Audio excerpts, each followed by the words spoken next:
Nyota wa soka kutoka Ureno Cristiano Ronaldo ameashiria kuondoka klabuni Al Nassr, akisema kwa kifupi kuwa sura hii imefikia mwisho, ikiwa ni saa chache baada ya kumalizika kwa msimu wa ligi kuu ya Saudi Pro League. Katika chapisho lake la mitandao ya kijamii Jumatatu usiku, Ronaldo aliandika sura hii imeisha, akiambatanisha na picha akiwa amevalia jezi ya Al Nassr. Kisha akaongeza kwa mafumbo, hadithi bado inaendelea kuandikwa, nimejaa shukurani kwa wote.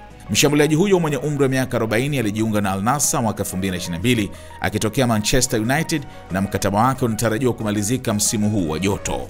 Dirisha maalumu la usajili litafunguliwa kati ya Juni mosi hadi 10 kwa ajili ya vilabu 32 vitakavyoshiriki kombe la dunia la klabu la FIFA nchini Marekani linaloanza Juni 14. Al Nassr hata hivyo haijafuzu kushiriki kombe hilo, tofauti na wapinzani wao wa ndani Al Hilal. Rais wa FIFA Gianni Infantino wiki iliyopita alisema kuwa kuna mazungumzo yanayoendelea kuhusu uwezekano wa Ronaldo kushiriki mashindano hayo kupitia moja ya vilabu vitakavyoshiriki.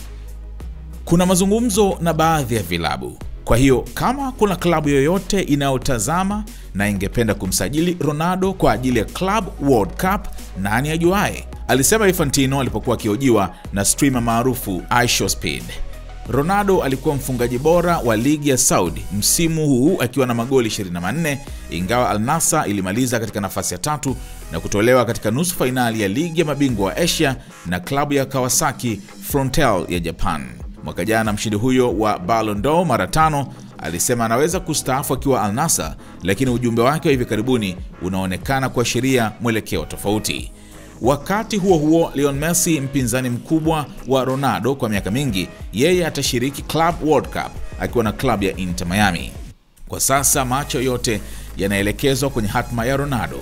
Je, atasaini na klabu mpya kwa ajili ya Club World Cup au ataandika sura mpya kabisa ya mwisho wa safari yake ya soka? Wakati ndio utakaosema.